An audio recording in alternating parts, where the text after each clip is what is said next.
Mas um desejo eu tenho de ser transformado. Preciso tanto do teu perdão. Dá-me um novo coração. Dá-me um coração igual ao teu, meu mestre. Dá-me um coração igual ao teu, coração disposto a obedecer, cumprir todo o teu querer. Dá-me um coração igual ao teu. Ensina-me a amar o meu irmão, a olhar com teus olhos, perdoar com teu perdão. Enche-me do teu Espírito, endireita os meus caminhos. Ó Deus, dá-me um novo coração. Enche-me do teu Espírito, endireita os meus caminhos.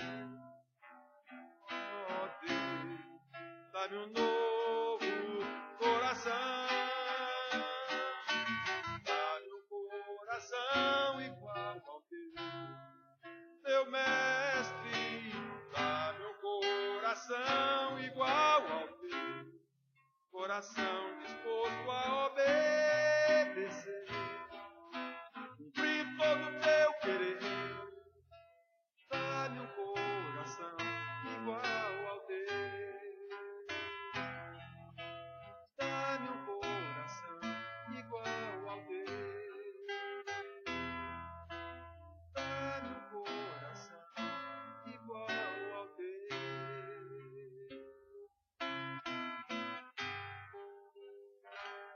Tá bom, pode fechar. Graças te damos, Pai querido, porque sabemos que podemos contar com a tua graça,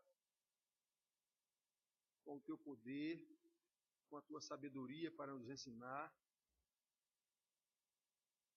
com o teu juízo para nos punir.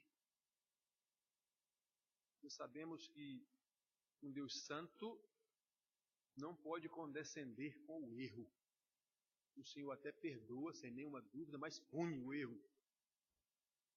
O erro que nós não tínhamos condição de reparar nem de pagar, o Senhor puniu no próprio Filho. Agora, os outros erros que continuamos cometendo no nosso processo de santificação, sem nenhuma dúvida, o Senhor pune. O Senhor se entristece com os nossos pecados e nos pune para nos corrigir, porque o Senhor nos ama. Está escrito, o Senhor disciplina a quem ama. Louvado seja o teu nome, Senhor Deus, pela tua disciplina. Pela disciplina dos pais nos filhos. Graça de Deus na vida dos pais e na vida dos filhos, de sorte que o Senhor seja glorificado nuns e noutros. Por isso, Pai querido, nós te somos tão gratos e pedimos a tua graça neste momento de exposição da tua graça. Em nome de Jesus. Amém. Irmãos, vamos abrir nossas Bíblias. Vamos abrir nossas Bíblias. Na carta de Paulo a Tito, a pequenina carta de Paulo a Tito.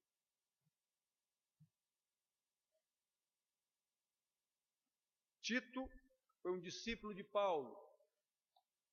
Lembram que Jesus ensinou aos seus discípulos, transformou ou comissionou-os como apóstolos, para que eles agora fizessem discípulos. Pois bem, os apóstolos fizeram discípulos que deram continuidade ao trabalho deles de pregação do Evangelho da Salvação e mandaram que esses discípulos fizessem discípulos. Ora, foi assim que Jesus mandou. Pois muito bem. A carta de Paulo a Timóteo, as duas cartas de Paulo a Timóteo e essa carta a Tito são um exemplo de como os apóstolos fizeram discípulos e mandaram que esses discípulos continuassem fazendo discípulos. Interessante lembrar que você não encontra em todas as cartas apostólicas nenhuma ordem para ninguém ir pregar em canto nenhum.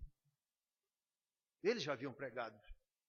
Eles agora estavam discipulando esses irmãos e ordenando que esses irmãos, uma vez discipulados, aqueles que eram seus discípulos imediatos, a ordem é que eles encontrassem nas suas igrejas, e não no mundo, nas suas igrejas, homens piedosos, idôneos, e desses homens eles fizessem discípulos, ensinando tudo que eles haviam aprendido com Jesus, para que esses novos discípulos ensinassem a outros novos discípulos, e assim por diante. Mas não há uma ordem sequer em todo o Novo Testamento, fora o que Jesus mandou aos seus apóstolos, seus discípulos, não há nenhuma ordem dada pelos discípulos, aqueles que edificaram a igreja no poder do Senhor, não há nenhuma ordem para ninguém pregar em canto nenhum. Quem prega é pregador, quem prega é missionário, quem prega é evangelista. Eu não estou dizendo que as pessoas são proibidas de pregar. Eu estou dizendo que essa ordem não foi dada à igreja porque não é papel da igreja. O papel da igreja é viver em santidade de vida. É entender a salvação e viver de acordo com essa salvação. Se alguém tiver o dom de pregador, missionário, evangelista, então esse vai se preparar para desenvolver o seu dom. Os outros não. Qual é o seu ministério? É o meu ministério de dona de casa. Então você não é pastora, você não é pregadora. Você vai exercer o seu ministério de santa como dona de casa. Qual é o seu dom? Médico. Pois então você vai ser um crente médico, e isso não quer dizer que você vai ser pregador para ninguém. Você vai exercer o seu dom de crente, de salvo, no seu departamento lá como médico, na sua enfermaria, no seu hospital, em todo o campo. É assim, irmãos. Eu gostaria muito que alguém viesse me mostrar na Bíblia alguma coisa diferente disso. Porque eu estudo a Bíblia já há mais de 30 anos e eu não consigo descobrir isso. Tito 2, 11 a 15.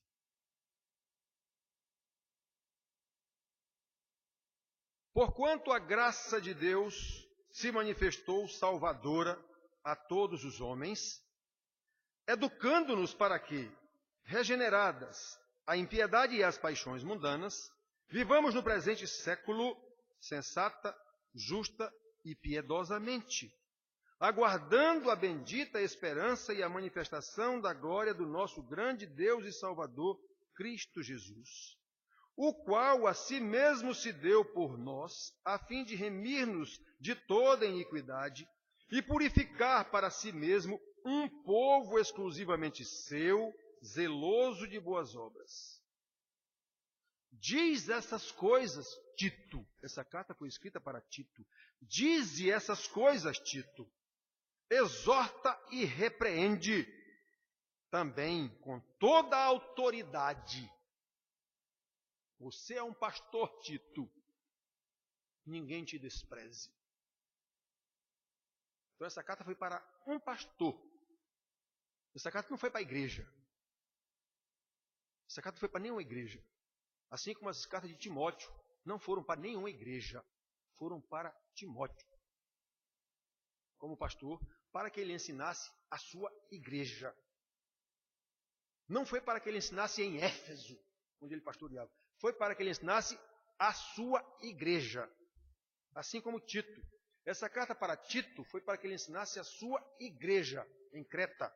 Não foi para ele ensinar a Creta. Não, a Creta já tinha sido evangelizada. Quem creu, creu. Quem não creu, não crê mais. É assim que eu entendo da palavra de Deus. Então aqui, a Bíblia, Paulo está ensinando a esses pastores, já colocados sobre uma igreja, que eles ensinassem a sua igreja. E ele explica bem direitinho aqui. Então, irmão, nessa pequena carta de Tito, nós vemos aqui que logo após a saudação, como Paulo fazia em todas as cartas, ele saúda e se apresenta. Então, ele passa a explicar para Tito, um pastor formado por Paulo, quais são as qualidades necessárias para um outro pastor que Tito haveria de formar. Na sua comunidade, Tito ia escolher alguém para ser presbítero, diácono, que fosse naquela época o nome. Então, Paulo está dizendo para ele, logo em seguida, desde o versículo 5 em diante, quais são as qualificações exigidas para um ministro. Ele tem que ser assim, tem que ser assim, tem que ser assim, tem que ser assim. Ou seja, tem que ser identificado nesse camarada que ele tem o dom para essas coisas.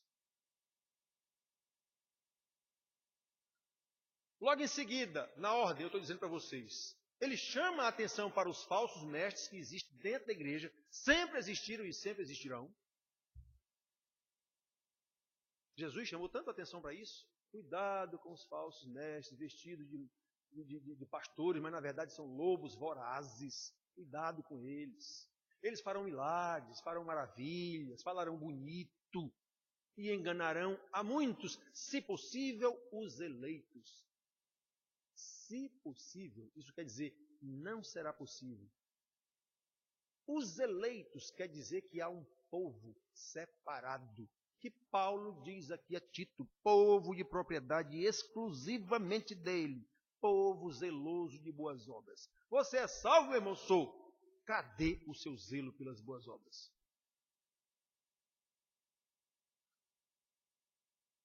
Ah, pastor, não tem. Então você não é salvo. Não há outra explicação. Você não faz parte desse povo exclusivamente de Deus, zeloso de boas obras. Você não é obediente? Não. Então, meu filho, você está fora. Clame pela graça de Deus, pela salvação. É isso que eu insisto em dizer aqui. É isso que Paulo explica aqui para Tito, para ele explicar aos irmãos. Explica, exorta, repreende. Os irmãos não gostam da minha eterna repreensão aqui. Mas eu estou falando com quem? Com anjos do céu? Não, eu estou falando com pessoas pecadoras, que precisam ser repreendidas a cada minuto. Se forem povo de propriedade exclusiva de Deus, zeloso de boas obras, vão dar graças a Deus por ter um pastor tão zeloso, tão preocupado com o ensino para que nós andemos de acordo com a vontade de Deus. Mas não, de vez em quando vai embora um, de vez em quando vai embora mais dois, de vez em quando vai embora mais três. Por quê? Porque a pregação do pastor não tem que aguente. Claro, quem não é crente não vai aguentar mesmo não. Paulo está dizendo aqui para o rapaz, repreende, exorta. Pregação do boletim do domingo passado, eu mostrei para vocês, ele dizendo do mesmo jeito a Tito. Tito, conjuro-te. Esse conjuro quer dizer, se for preciso, morre por isso. Esse quer dizer, conjuro-te. Como eu vou morrer. E Paulo sabia que ia morrer. Quando ele diz a Timóteo, conjuro-te, perante Deus e Cristo Jesus, que há de julgar os vivos e os mortos. Prega a palavra, insta. Eu disse para vocês no boletim, o que é insta? Chega junto, não dá trégua, não dá folga, não relaxa no ensinamento da palavra. Chega junto dos irmãos, corrige, repreende, quer eles gostem, quer não. É isso que quer dizer, quer seja oportuno, quer não. A tradução para nós aqui ficou muito ruim. Como está na mensagem do boletim passado, quer seja oportuno, quer não, pode dar a entender que o pastor pode estar sendo inoportuno, como muitos irmãos acham e vão até embora. O pastor está me aborrecendo com essa pregação dele. Mas o texto, o original, não dá esse sentido. O sentido que dá é, quer seja popular ou não a tua pregação. Tanto que ele diz em seguida, quer gostem, quer não. Com toda a longanimidade, exorta. Ele diz a mesma coisa. Está vendo? Isso aqui foi para um pastor, Timóteo. Agora ele está falando para outro pastor, diz a mesma coisa. Exorta, repreende.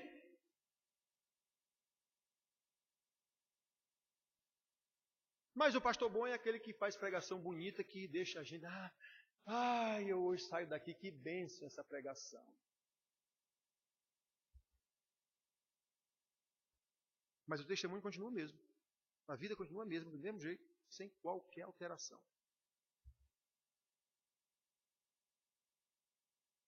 Olha, irmãos. Aí Paulo fala disso, desses falsos mestres, como em toda a carta tem, todo o ensinamento de Jesus tem isso, todo o ensinamento de todos os apóstolos tem isso, chamando a atenção direto para os falsos mestres, que sempre são em muito maior quantidade do que os mestres fiéis. Sempre foi assim, no Velho Testamento também era assim.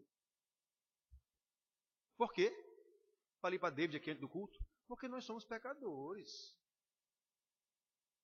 O mundo foi amaldiçoado pelo próprio Deus. E nesse mundo está a humanidade.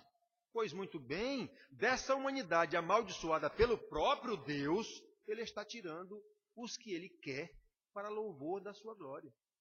É só isso que nós temos que entender. Eu faço parte desse que ele tirou? Sim. Então eu vou demonstrar isso com a minha vida. Porque isso não depende de mim a escolha, não depende de mim a salvação, nem depende de mim ser santarrão. É no poder dele. Se ele me escolheu, de fato, ele vai me dar força e condição de viver em santidade de vida, zeloso das boas obras, como Paulo diz aqui ao moço.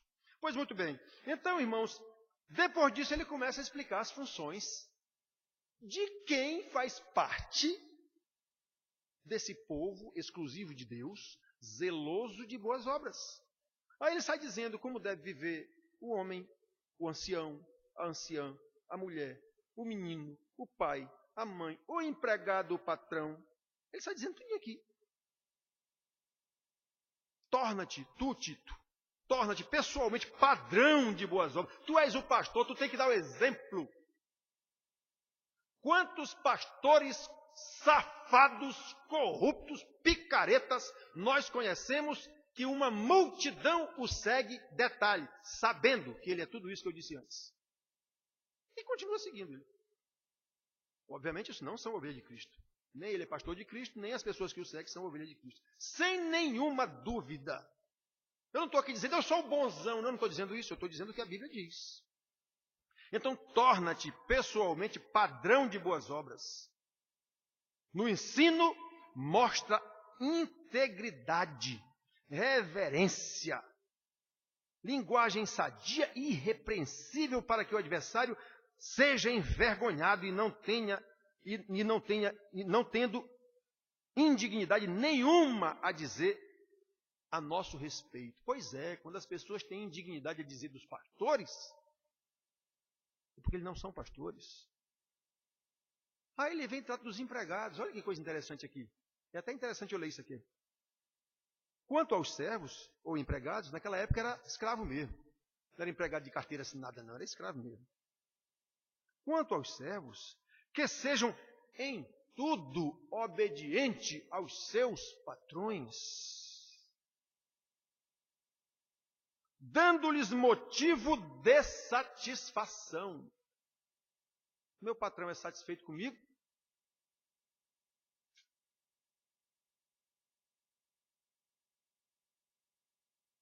Olha o complemento. Não sendo respondões. Eita. Eu sou crente? A minha vida mostra isso?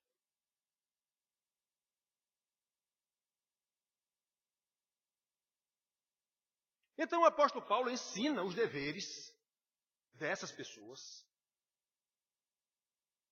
Atenção, ele ensina os deveres e não os direitos. Não há um único versículo na Bíblia que nos ensine a exigir direitos. Nenhum. Há milhares que nos ensinam a cumprir os nossos deveres. Somos um povo exclusivo de Deus.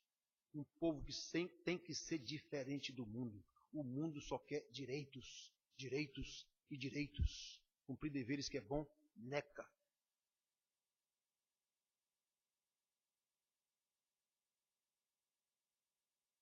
E Paulo explica aqui para o meu amigo Tito, para que ele ensine a sua igreja, qual a razão disso. Por que deve acontecer assim com esse povo exclusivamente de Deus, povo que vive na prática das boas obras. Paulo explica aqui porque nesses versículos que nós lemos. Porquanto, esse porquanto quer dizer, esta é a causa. A causa desse povo de Deus, que ele diz aqui, povo eleito, exclusivo, não sei o quê, não sei o quê. Pois é. Sabe qual é a causa? A graça de Deus, que se manifestou salvadora a todos os homens. Embora, como Jesus disse, só atingirá poucos eleitos. Foi Jesus quem disse isso. Graça, irmãos, graça de Deus. É sobre isso que nós estamos falando no boletim, é sobre isso que pregamos, explicamos para vocês hoje. A graça de Deus que se manifestou salvadora. Depois do que Paulo já havia falado antes, como eu disse para vocês em rápidas pinceladas, depois do que ele já havia falado antes acerca das possíveis relações interpessoais, velhos, anciãos, jovens, pai, mãe, filhos, empregados, patrões, como é que a gente deve viver como povo, raça eleita e tal. Depois que ele explica isso, na vida dessa igreja específica dos irmãos pastoreados por Tito, que é igual à vida de qualquer lugar. É por isso que a carta é para Tito, mas serve a todo mundo, porque foi inspirada pelo Espírito Santo. Mas a gente não pode esquecer isso, ela foi escrita para Tito. Então Paulo vai voltar ao assunto, depois desse trechinho que nós lemos aqui, que nós estamos trabalhando sobre ele para explicar por que acontece isso, como acontece isso. Logo em seguida, Paulo volta sobre o problema das autoridades. Ensina aí, Tito, a tua igreja, que os irmãos têm que ser obedientes às autoridades. Porque elas são colocadas por Deus. Alguém tem alguma dúvida do ensino de Paulo? Como normalmente os meus doutores da faculdade questionam. Muita gente questiona Paulo. Paulo inventou um evangelho dele, rapaz. Não tem nada a ver com o evangelho de Cristo. É? E Jesus não disse a mesma coisa? Com o grande Pilatos? Quando Pilatos inquiriu Jesus e ele calado estava para cumprir as escrituras, como ovelha foi levada ao matadouro, muda, não falou nada. Pois é, Jesus foi assim mesmo, não respondeu nada. Era para cumprir as escrituras. Como ovelha muda, foi levada perante os torcedores. E Pilatos perguntava: tu não sabe que eu posso te soltar? Aí Jesus disse: você não teria nenhum poder sobre mim se do céu não lhe tivesse sido dada. É como se Jesus estivesse dizendo para ele: ô rapaz, faz logo o que tu tens que fazer, tu está aí é para isso mesmo. Tu foi colocado aí por meu pai para isso mesmo, para decretar a minha morte. Cuida logo de fazer o que tu tem que fazer. Mas ninguém lembra de raciocinar assim. Pois é, então Paulo está ensinando aqui isso mesmo que Jesus ensinou também. Olha, as autoridades foram constituídas por Deus. Lá em Romanos, capítulo 13, Paulo ensina isso. Seja ele, Pedro ensina que nós devemos obedecer às autoridades, sejam elas boas ou más. Sabe quem era a autoridade máxima no tempo de Pedro e de Paulo? Nero, o louco.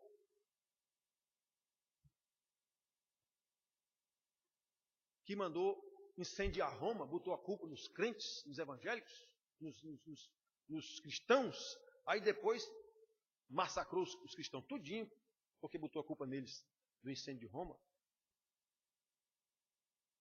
Pois era essa autoridade que Pedro mandava obedecer.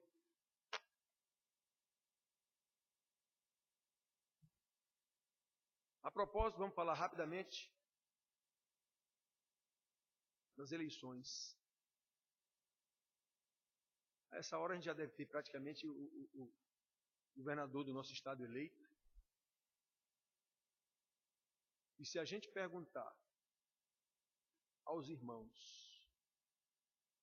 você orou pelo seu candidato? É quase certo que a resposta de quase todos é não. Ele é o meu candidato, eu até fiz campanha e tal, mas eu nunca orei por ele.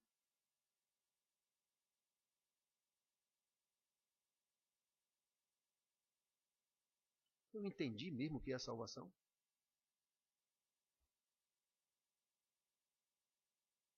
Então, Tito volta a esse assunto dizendo que a gente deve ser obediente às autoridades, sempre pronto para toda boa obra. Não difame a ninguém. E ele está falando aqui da relação a gente com a autoridade, e a gente tem o terrível costume de difamar as autoridades. Bando de corruptos, isso são mesmo. Mas não é para a gente estar difamando. O anjo do Senhor, em 2 ocasiões, que se encontrou com Satanás pessoalmente, como a Bíblia explica aqui, está lá escrito nas 2 ocasiões, que o anjo do Senhor não ousou proferir palavras infamatórias contra Satanás. Antes disso, o Senhor mesmo te repreenda. O Senhor não é o dono do demônio, então ele mesmo que repreenda, não sou eu que vou repreender. Pois é, em duas ocasiões. No Velho Testamento uma, no Novo Testamento outra. Do mesmo jeitinho o anjo falou. Talvez fosse até o mesmo anjo. Na verdade, o arcanjo Miguel. Bom, irmãos, então nós temos que lembrar disso.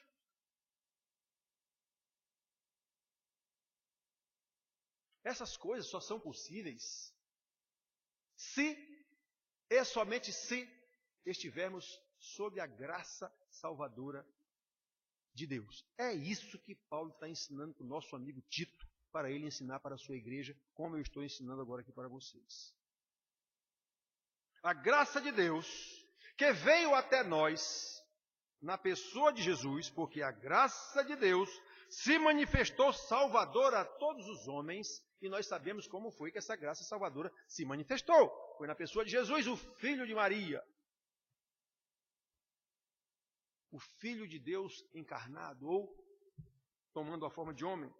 E ele veio para resgatar o seu povo dos pecados deles, como está escrito lá em Mateus 1:21, quando o anjo diz lá para José, quem é que esse que virá? É o Messias, o que virá para resgatar o seu povo dos pecados deles. Está escrito lá, Mateus 1:21. Ele virá salvar. Ora, por que precisa de salvação? Quem é que precisa de salvação? Quem está condenado. Qual é a condenação? Os nossos pecados. Pois é, ele veio salvar o seu povo. Ele não veio salvar o mundo todo. Ele veio salvar o seu povo. Esse povo aqui, ó, povo de propriedade exclusivamente de Deus, povo que ele mesmo vai purificar, zeloso de boas obras. Pois é, irmãos. Quando a gente entende a palavra, a gente sabe o que é, afinal de contas, que funciona nesse processo de Deus. Ele veio nos livrar da maior desgraça possível, que é a condenação do inferno. E para isso ele nos concedeu a maior graça possível, a salvação. E as pessoas andam atrás de coisas aqui na terra que vão se acabar na sua vida por no máximo 100 anos. Então você abre mão, digamos assim, da eternidade por causa de uma coisa que vai ter temporária. E eu tenho dito aqui o tempo todo, mas não é assim mesmo. A gente se preocupa com o ensino dos nossos filhos na escola, não sei o quê, mas não se preocupa com o ensino dele da Bíblia, da vida eterna. É brincadeira um negócio desse? Qualquer pai é assim, seja ele crente ou não. Na grande maioria, com raríssimas exceções, Jesus não diz que são poucos? Pois é. Raríssimas exceções há em que os pais realmente se preocupam mais com o ensino dos seus filhos no dia a dia da Bíblia do que com o ensino que ele está recebendo na escola. São muito poucos pais que têm essa visão. Pois esses são os crentes verdadeiros. Ou então são crentes, mas não tem pastor para lhes explicar como é a Bíblia. Aí, mesmo sendo crentes, vão colher limões azedos a vida inteira, porque não ensinaram seus filhos. Pois essa graça veio através de Jesus Cristo. Irmãos, o apóstolo nos mostra como a graça de Deus na pessoa de Jesus Cristo é maravilhosa e abrangente. Nós estamos falando aqui, nesse momento, sobre a abrangência da graça de Cristo, como é que ela se manifesta e qual é esse processo da graça, início, meio e fim. Pois nesses versículos aqui falam tudo isso. Essa graça veio salvadora, que é a mesma graça educadora, que é a mesma graça que nos dá esperança para a vida eterna. Para quem ele faz isso? Para aqueles que são chamados, para aqueles que são povo exclusivo de Deus, aqueles que o Filho veio salvar o seu povo dos pecados deles. Aqueles a quem Jesus chama de as minhas ovelhas, ouvem a minha voz e me seguem. São só esses, irmãos. As multidões que estão nas igrejas, inclusive os pastores, não fazem parte desse processo se não estiverem rigorosamente com o entendimento da Bíblia e ensinamento dessa matéria como ela deve ser ensinada. A maioria dos pastores que assiste os programas da televisão e me ouvem falando isso, se aborrecem. Esse aí é o dono da verdade agora. Já houve quem dissesse isso. Esse aí agora é o dono da verdade. Não, colega. Eu até gostaria de ser o dono da verdade, mas não posso. Só que eu estou falando a verdade. Por que você se aborreceu? Porque você não está de acordo com a verdade. Foi só por isso que você se aborreceu. Se não fosse, não teria se aborrecido.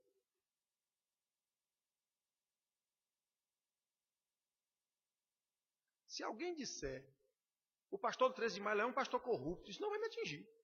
É um pastor que só está interessado no dia dos irmãos, isso não vai me atingir, porque isso não é verdade. Pode dizer à vontade, isso não vai me atingir. Os irmãos sabem que não é verdade, porque eu digo isso aqui. Eu não estou interessado no dia de ninguém.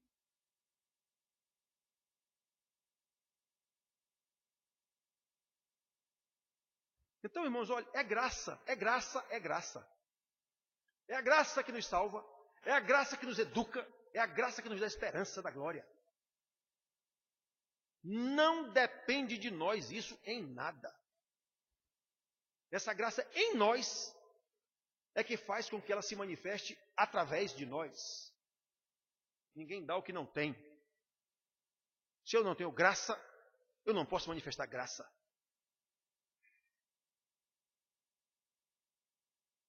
E quando ela se manifestou, foi a todos os homens. Não há quem não saiba essa história de Jesus, o filho de Maria, que morreu numa cruz. Mas não há um vivente sequer que não saiba dessa história. Podem ter certeza disso. Ele pode até saber de forma já deturpada pelos pais que não ensinaram, aí a culpa é dos pais, que vem geração após geração, deturpando, esquecendo. E Deus diz isso lá em Osés, não é novidade, lá em Osés, meu povo está sendo destruído porque lhe falta o conhecimento. Que conhecimento? De matemática, química, física? Não. Deus estava falando do conhecimento dele. E por que lhe falta o conhecimento? Porque tu, sacerdote, te esqueceste da minha lei. Isso. Quem é o sacerdote do lar? O pai. Que não ensina ao filho, que não ensinará ao seu filho, que não ensinará ao seu filho, e assim Deus vai caindo no esquecimento, ou se transformando em um Deus formatado segundo o gosto de cada um, conforme o ensinamento que ele recebe nas igrejas através de falsos pastores. Então essa graça se manifestou a todos os homens, sejam de que raça, de que cor, de que país, de que credo, não interessa, ela se manifestou a todos os homens. Porém, ela não traz todos os homens, ela só traz a quem Deus escolheu na eternidade. Está escrito, adorarão a besta, lá no Apocalipse, lá no final, adorarão a besta, todos aqueles cujos nomes não foram escritos no livro do Cordeiro de Deus que foi morto, desde a fundação do mundo. Então, desde a fundação do mundo, os nomes dos eleitos de Deus, esses que são povo de propriedade exclusiva dele, para as boas obras, esses que serão chamados no tempo oportuno, esses que serão educados na justiça pela palavra, esses que terão um pastor instando com eles o tempo inteiro. Pois é, esses têm seu livro escrito no livro da vida, desde antes da fundação do mundo. Quer acreditar na Bíblia, acredite. Não quer, não acredite. Ou, se não lhe for dado o poder de acreditar, é porque você não é um eleito.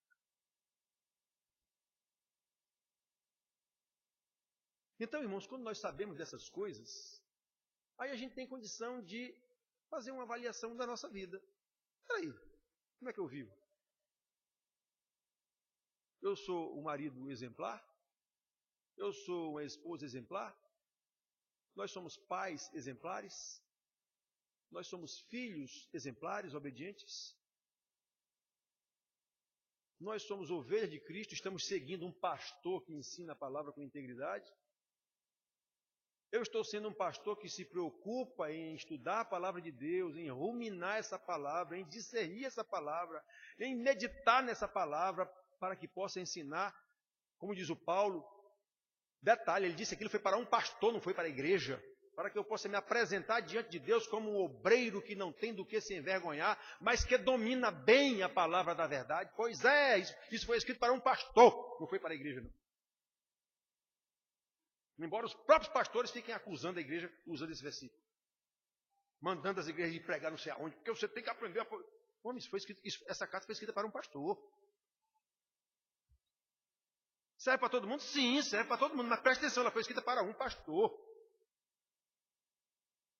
Não foi para a igreja toda. Quem é que tem que se apresentar como um obreiro aprovado, que não tem do que se envergonhar e que domina bem a palavra da verdade? Um pastor, porque ele tem que ensinar isso para a igreja dele.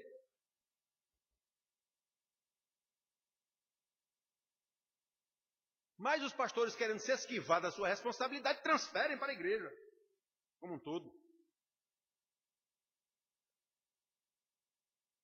Pois é, irmãos. A minha conduta comprova que eu faço parte desse rebanho aqui. Porque esse porquanto de Paulo aqui, que começa porquanto a graça de Deus, esse porquanto é a causa de acontecer. Isso que ele falou antes sobre como deve ser um bom ministro, como deve ser ensinado para viver corretamente um ancião, uma anciã, um jovem, uma moça, um empregado, um patrão. Depois, mais na frente, ele segue. A gente, como subordinados à autoridade, deve ser subordinado à autoridade, porque isso agrada a Deus. Pois é, aí ele diz, por que essas coisas aconteceram? Porque a graça de Deus se manifestou salvadora a todos os homens, e nós sabemos como foi que ela se manifestou, repito. E essa é a base sobre a qual Paulo está ensinando a sua doutrina a Timóteo, para que ele ensine a sua igreja. Somente os salvos vão entender isso. Não adianta eu ir com esse papo furado aqui, de empregados, respeite seus patrões, num sindicato de empregados. Não serve para nada. Eles não vão entender isso, eles vão entender o português. Mas eles não vão obedecer isso. Ora, se os crentes não obedecem, os que se dizem crentes que estão dentro da igreja, escutando isso a vida inteira, não obedecem, imagina os camaradas do sindicato dos trabalhadores. Eu chego lá e dizer, olha, meu irmão, está escrito aqui na Bíblia, viu? Você presta atenção. Empregados, sejam em tudo obedientes aos seus patrões, dando-lhes motivo de alegria, não lhes dando motivo de tristeza com vocês, e não sejam respondões. Imagine. Eu dizer isso no sindicato de empregados. Vamos jogar pedra lá e pronto. Eles não vão entender nada. Não serve para nada isso para eles. Para quem isso serve? Exclusivamente para quem é crente. Para quem faz parte dessa raça eleita, desse povo de propriedade exclusiva de Deus, esse povo que com essa palavra que salvou, o educará para que ele viva em boas obras. E aumente a sua esperança de que Jesus virá me buscar.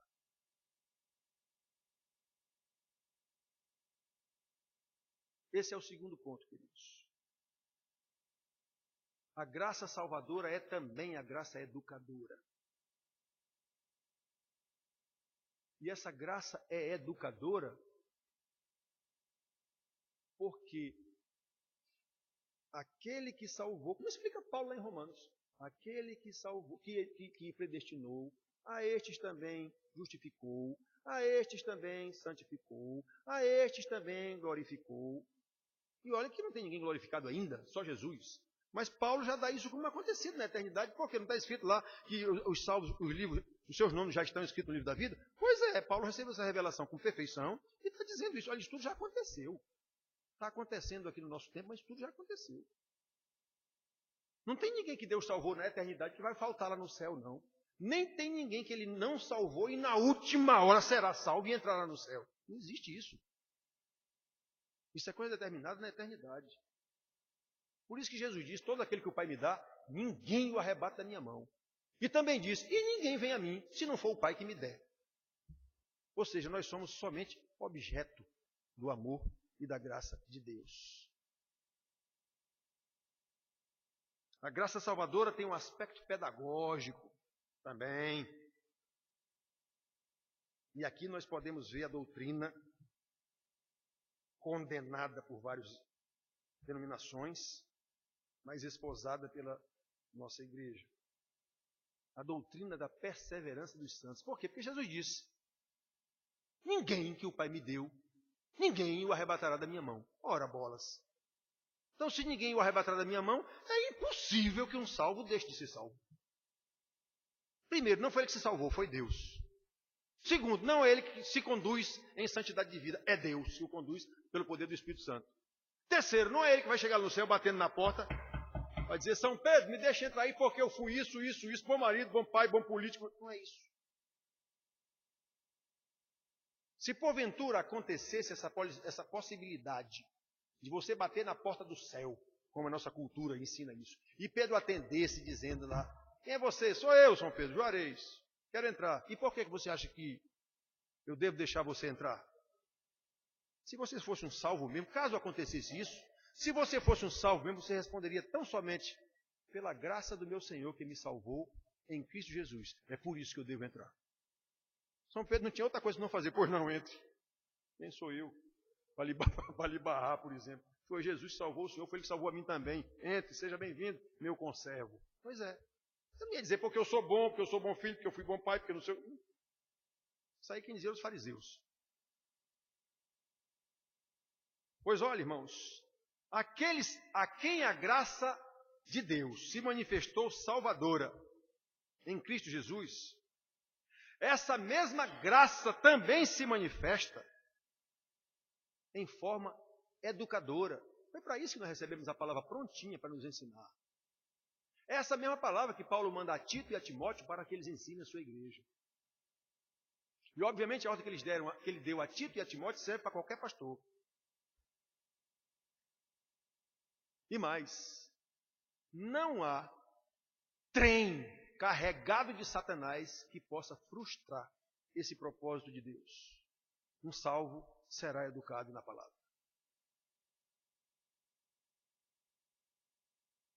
Mas pastor, eu não estou sendo educado na palavra. Só há duas alternativas possíveis. Você não tem um pastor que ensine, e nesse caso você já teria percebido isso. E a outra, muito mais provável, é essa: você não é um salvo. Porque aquele a quem ele salvou, aquele a quem Deus manifestou a graça salvadora através de Cristo, a esse mesmo ele também manifesta a graça educadora que direciona através do Espírito Santo, porque foi o próprio Jesus que disse: eu vou para o Pai, mas eu vou mandar o Espírito, e ele os conduzirá a toda a verdade. É isso, irmãos, a Bíblia diz a mesma coisa o tempo todo, em todo lugar. É só questão da gente saber organizar esse ensino. E para isso a gente carece de um pastor. Jesus não disse: eu salvei vocês, pronto, eu vou para o céu agora preparar lugar para vocês morarem lá. Mas enquanto isso eu mando o Espírito Santo, que vai conduzir vocês a toda a verdade, que vai levar vocês. Esse é o papel do Espírito Santo aqui, nesta dimensão secular. Conduzir os eleitos de Deus nesse processo. Mostrar a eles a revelação da salvação em Cristo Jesus e, após isso, educá-los pela palavra, para que eles sejam manifestamente raça eleita, porque estão mostrando isso através das boas obras. E são capacitados a dizer a qualquer um que perguntar a razão da esperança que há nele: Jesus virá nos buscar. Só isso, irmãos.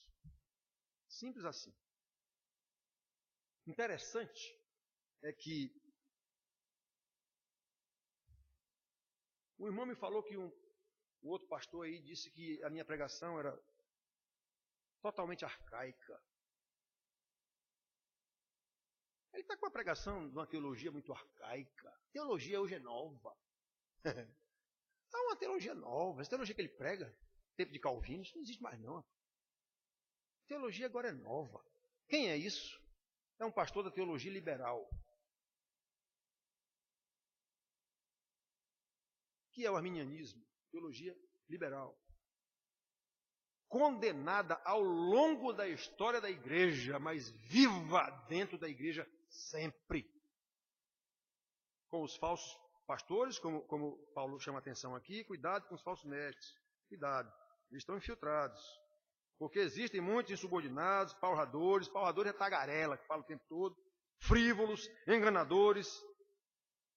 especialmente os da circuncisão.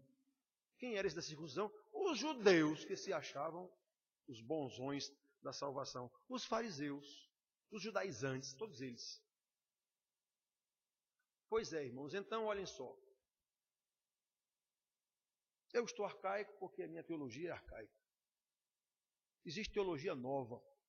Então existe um Deus novo.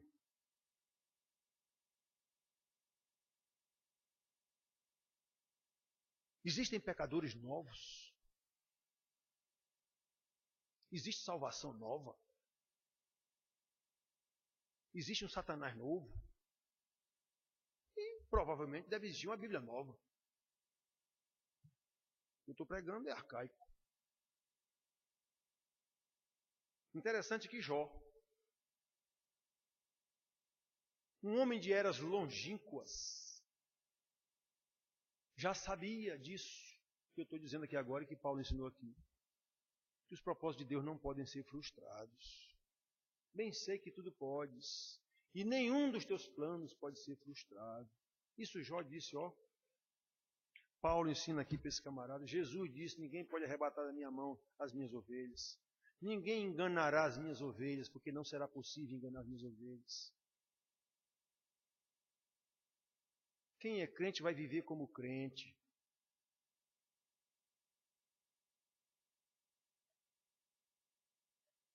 Mas não. Essa teologia de Jó, a teologia de Paulo, a teologia de Calvino, de Agostinho antes de Calvino, está arcaica.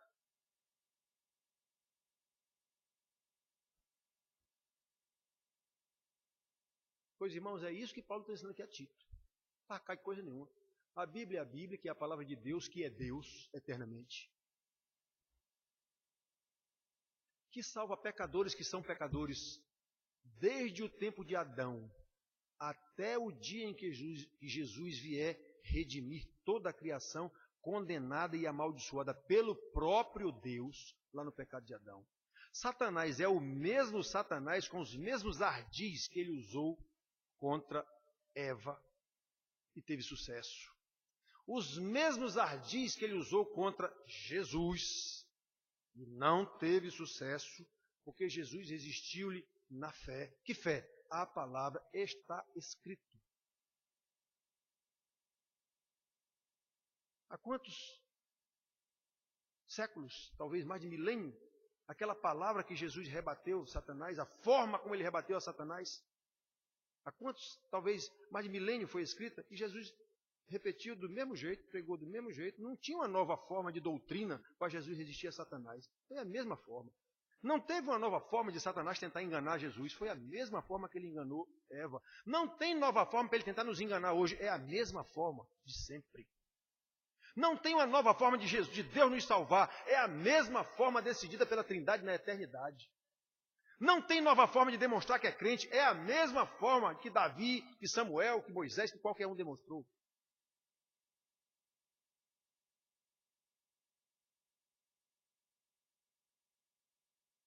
É isso que Paulo ensina aqui a Tito, 2000 anos atrás.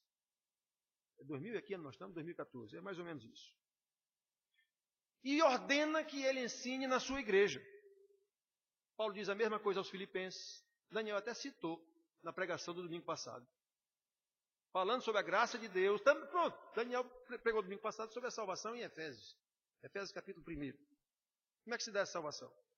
Deus determinou na eternidade, mandou o seu Filho que nos salvou pelo seu sangue, e o seu Filho fez toda a obra e depois nos carimbou com o Espírito Santo, que é quem garante, é o nosso penhor, é quem garante que nós vamos chegar lá.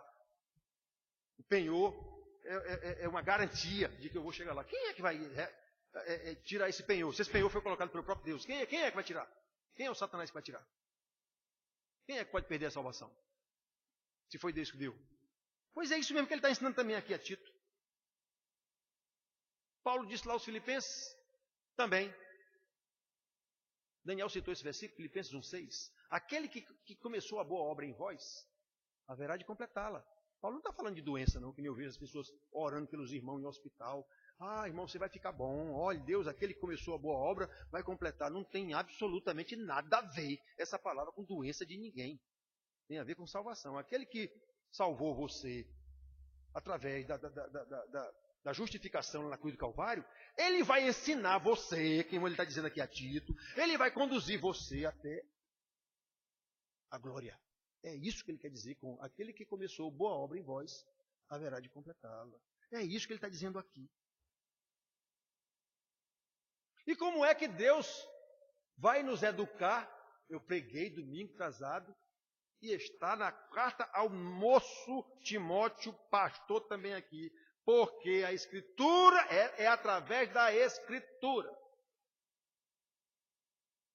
Toda a Escritura é útil e apta para ensinar, para repreender, para corrigir, para educar na justiça, a fim de que todo homem de Deus, esses que faz parte dessa raça aqui, que é propriedade exclusiva de Deus, todo homem de Deus seja perfeito e perfeitamente habilitado para toda boa obra. Claro que Paulo aqui estava falando para Timóteo.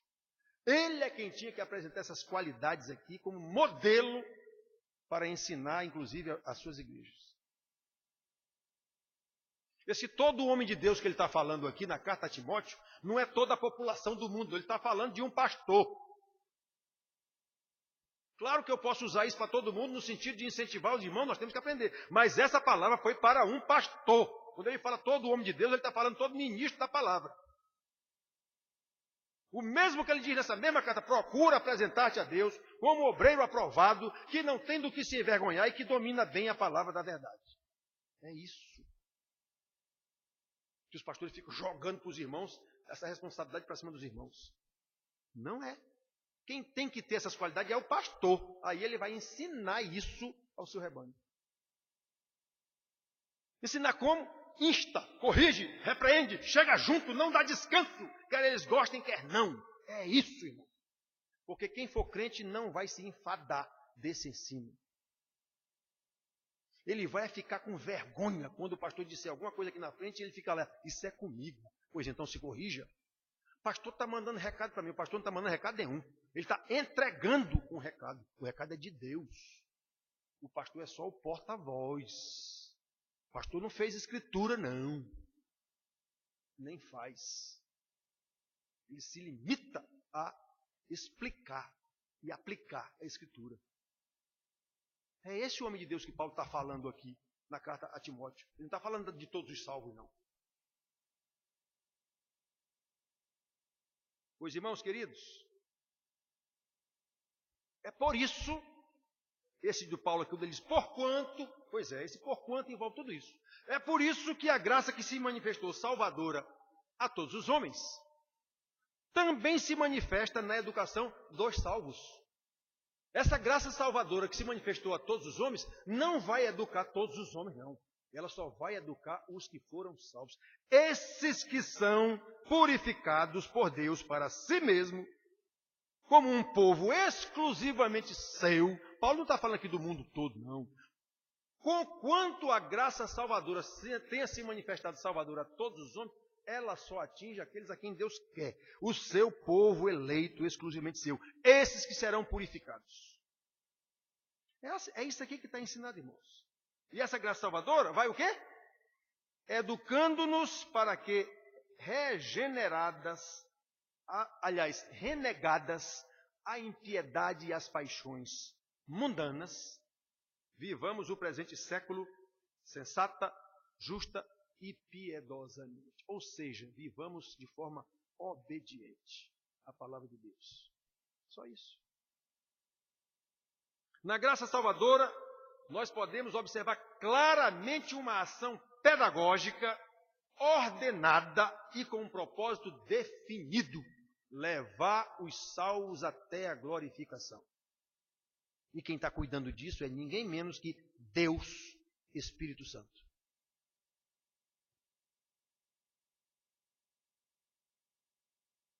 E aí, essa graça que é abrangente, envolve todas as pessoas, embora nem todas sejam salvas, estou dizendo, mas ela chega, essa graça salvadora, todas as pessoas têm conhecimento disso. Agora, só serão discipulados, efetivamente, os salvos. É por isso que um pobre de um pastor se mata numa igreja durante 40 anos, como foi o caso de Jeremias, e tantos profetas no Velho Testamento, e não via resultado da sua pregação. Isaías clamou: Senhor, quem creu em nossa pregação? Jeremias, o chorão, como os teólogos o chamam, chorou mesmo, porque, Senhor, eu preguei 40 anos desse povo. Eu orei por esse povo, o Senhor mandou eu parar de orar, porque o Senhor disse, não ore mais, não adianta mais não, não ore mais não, não ore mais não, já está decidido, não ore mais não. Mas ele orou assim mesmo. E agora eu estou vendo esse povo destruído. Ou seja, o povo não creu, meu Senhor, no que eu preguei. É por isso que eu escrevi no boletim. O pobre do pastor fiel e que não está interessado em entreter bodes, ele sempre terá poucos no seu arraial, e dentre esses poucos, pouquíssimos são crentes. E ele fica triste de ver essa realidade, porque ensina, e não vê o crescimento, não vê mudança. Ora, se não há mudança, esse organismo está morto. Todo organismo vivo cresce, se desenvolve. Então, como é que um crente não se desenvolve espiritualmente? É porque ele nunca nasceu espiritualmente, o tal crente. Como Paulo chama os coríntios de crentes carnais, que não conheciam Deus, falsos irmãos. Paulo chama tudo isso aos coríntios. Embora diga também que são cheios de dons, não sei o quê, não sei o quê, não sei o quê. Sim, mas a verdade mesmo é a outra parte. Ele diz isso porque estava escrevendo uma carta e na carta você é educado em alguma, principalmente na apresentação, você é bem educado e tal, e lá para frente você baixa o malho, que foi o que Paulo fez. Então, irmãos, preste atenção. Essa mesma graça que foi concedida, salvadora, se manifesta agora educadora, lembram? A graça que se manifestou salvadora a todos os homens, agora essa mesma graça é usada educando-nos para que, renegadas a impiedade e as paixões mundanas, vivamos no presente século. É aqui neste mundo que nós provamos se somos crentes ou não. Sensata. O que é sensata é que tem juízo. Justa, o que é justa, de acordo com a justiça de Deus. E piedosamente, o que é piedosamente, em obediência ao Senhor que nos salvou. É isso. É por isso, queridos, que os salvos pela graça são educados primeiramente a renegar. Educados para que, renegadas as impiedades e as paixões mundanas. Então, o crente que trocou o crachá de uma igreja para outra, mas vive do mesmo jeito que ele vivia, como ele renegou as paixões mundanas? Se ele continua consumista do mesmo jeito, continua dando nó cego nos negócios do mesmo jeito, enrolando as pessoas, continua tratando a mulher do mesmo jeito, a mulher o marido do mesmo jeito, o patrão tratando o empregado do mesmo jeito, o empregado mal empregado do mesmo jeito. Como? Como foi que ele renegou essas paixões? Paixões, isso que ele está dizendo, são as coisas que movem você.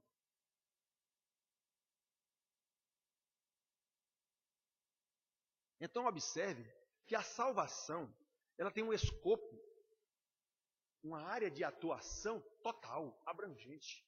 Deus nos chama no tempo oportuno pela pregação da palavra. Nesse momento nós somos justificados em Cristo. A salvação, vista desse aspecto, é um ato. Só que, vista no escopo maior, ela é também um processo, porque a partir daí você vai começar a ser educado, o que se chama discipulado. Você vai ser educado na palavra de Deus, e isso começa você renegando a sua vida passada, que Paulo ensina, despindo-vos do velho homem, vestindo-vos do novo homem. Olha, tem muitos ensinamentos da Bíblia acerca desse assunto, só que com outras palavras. E é um processo contínuo, é um processo evolutivo. Por isso mesmo, nós precisamos de uma ação educadora ao longo da nossa vida, como nós fazemos com um bebezinho. Eu estou com um neto lá em casa, que veio na minha casa a primeira vez hoje. 5 meses de vida, vai fazer agora. E eu vejo a preocupação da minha filha e do meu genro com o ensinamento daquele bebê. Digo, oh, meu Deus, louvado seja o teu nome. A gente pensa que o bebê não sabe de nada, né? Pois é, está errado. Ele sabe sim. Pois eles já estão ensinando a palavra de Deus para o menino, com poucos meses de vida. Bota filmezinho de televisão para ele ficar vendo na frente da televisão, história de Sansão, não sei o quê. Fica cantando hinos para ele, lendo a Bíblia para ele. Quem pensar que o bebê não entende, é um louco. Ele entende sim. Ele não sabe trabalhar ainda isso na cabeça da gente, mas ele entende sim. João se alegrou no ventre da mãe quando escutou a voz de Maria. Está escrito na Bíblia. Ou a Bíblia não serve? Como é que um menino ainda no ventre da mãe se alegrou? Que história é essa? Pois eu vejo meu genro e a minha filha ensinando aquele bebê. Meu Deus do céu, louvado seja o teu nome. Cadê as jovens namoradoras para escutar isso? Essa minha filha nunca namorou. Eu dizia e ela obedecia. O primeiro namorado dela, ela tinha 22 anos já no mestrado. Um rapaz crente, da Igreja Batista, que ela conheceu, e às vezes ela se interessava por algum rapaz. O rapaz gosta de mim, papai, eu gosto dele também. Não foi Deus que botou esse amor? Eu digo, foi. E então, papai, antes dele colocar esse amor no seu coração, ele já colocou nas Escrituras que você não deve namorar um não crente. E agora? Você vai seguir a sua subjetividade ou a objetividade da palavra? Não, papai, eu fico com a objetividade da palavra. Então vamos orar, vamos. Pois é, ela obedeceu. É este o marido dela. Já estão ensinando um bebê desde que ele nasceu.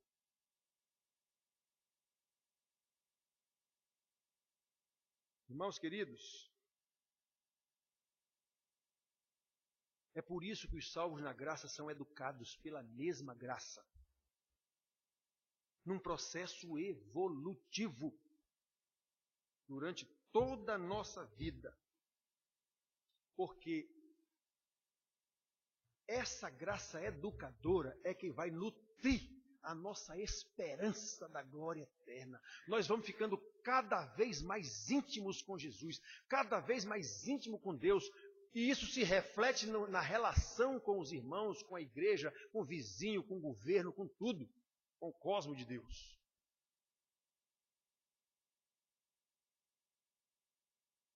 A questão agora é, você está sendo educado nessa graça? Você percebe que há um crescimento no conhecimento de Deus? Ou não? Não passa da mesmice de vir para a igreja dia de domingo.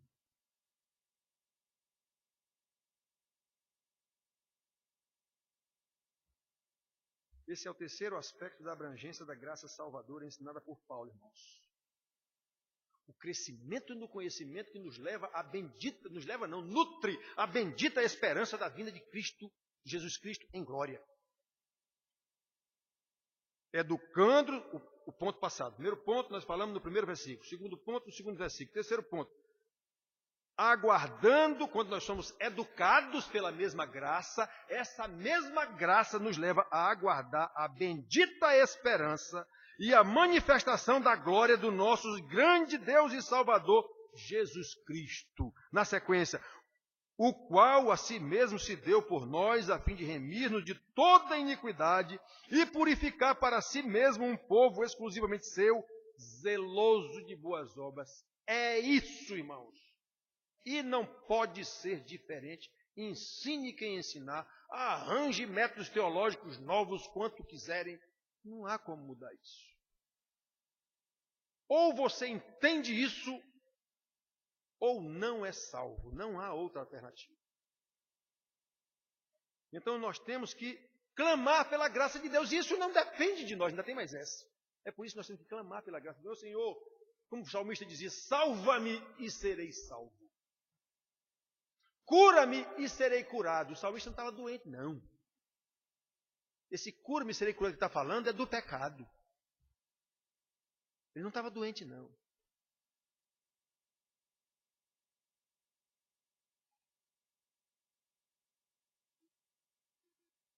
há um crescimento, irmãos. Olha, irmãos.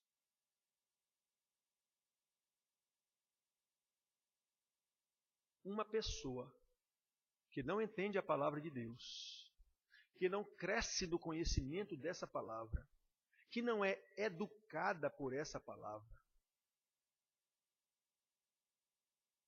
se tiver um mínimo de raciocínio lógico, não pode esperar pela bendita manifestação da glória de Cristo com Ele dentro. Isso seria a mesma coisa que uma mulher que não está grávida esperasse ter um bebê. Por exemplo.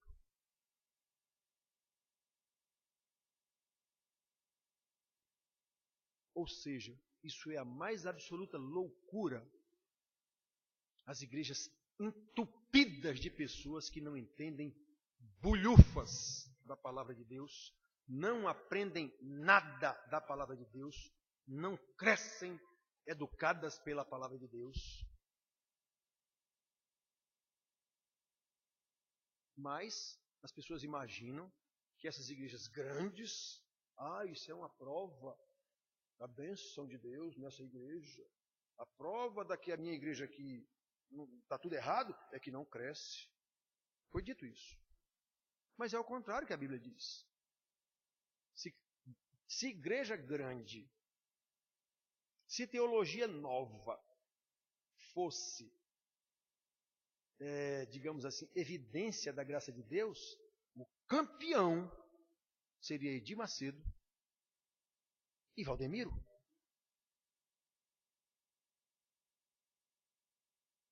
E não há um crente sério que não entenda que Valdemiro e Edir Macedo são dois servos de demônio, de Satanás.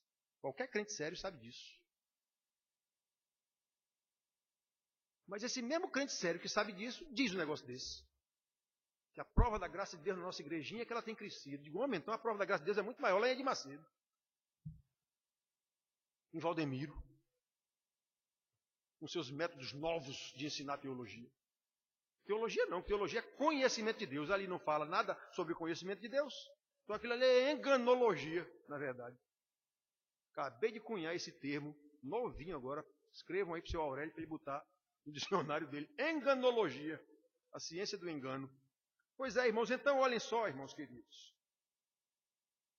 Somente podem aguardar a bendita esperança, a manifestação da glória do nosso grande Deus e Salvador Cristo Jesus, aqueles que efetivamente foram salvos e educados por essa mesma graça e aguardam o dia da manifestação dessa glória. Irmãos, isso é lógico, isso é coisa lógica. Obviamente, essa lógica só consegue entrar na cabeça de quem tem o Espírito Santo, porque essa é uma lógica espiritual, embora seja uma lógica que pode ser provada também no nosso século. Quem estuda tira melhores notas no colégio do que quem não estuda. Isso é uma lógica. Quem se alimenta melhor fica mais forte, mais bem nutrido do que quem passa fome ou se alimenta mal. Essa é uma lógica que todo mundo sabe que é verdadeira. Pois é a mesma coisa aqui. É a mesma coisa aqui. Irmãos queridos, é pela graça que somos salvos. É pela graça que, uma vez salvos, somos educados pela palavra de Deus e conduzidos em santidade pelo Espírito Santo. Assim como é pela mesma graça que esses salvos aguardam a manifestação do glorioso dia, como para dizer todos, como está escrito lá em Apocalipse, no final do livro, vem, Senhor Jesus. Porque os que não forem salvos terão um verdadeiro pavor no dia que Jesus vier.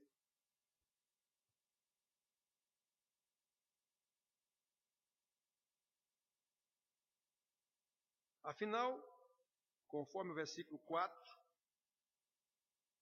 é Deus quem escolhe para si mesmo um povo. Ele mesmo se deu por esse povo, Jesus, a fim de remir-nos de toda a iniquidade, como Paulo está explicando aqui, e purificar para si mesmo um povo zeloso de boas obras, exclusivamente seu. E é por isso que os salvos não podem negligenciar a tão grande salvação, como o escritor aos Hebreus diz lá. Não podem negligenciar tão grande graça. E o zelo do apóstolo Paulo, ao ensinar ao seu discípulo, o pastor Tito, e a todos os pastores fiéis, é exatamente no sentido de que eles cumpram o seu ministério. Exorta e repreende com toda a autoridade. É isso que eu faço aqui, irmãos, embora os irmãos não gostem. Portanto, é com base no ensinamento bíblico, ensinamento apostólico, que eu insisto em repetir para a gente terminar. Aqueles que realmente foram salvos pela graça, inevitavelmente serão educados pela mesma graça para renegar a impiedade e as paixões mundanas e demonstrar, através das boas obras que Deus preparou de antemão para que andemos nela, como Paulo diz lá em Efésios 8:10, obras que fazem parte da vida de um povo exclusivo de Deus. Obras que serão realizadas aqui neste século, enquanto aguardamos com grande esperança o dia da manifestação da vinda gloriosa do Senhor para redimir toda a criação, quando Deus virá buscar a sua igreja. É isso, irmãos. Esta é a palavra de Deus para a sua igreja. Que Deus a aplique em nossos corações e nos abençoe. Amém.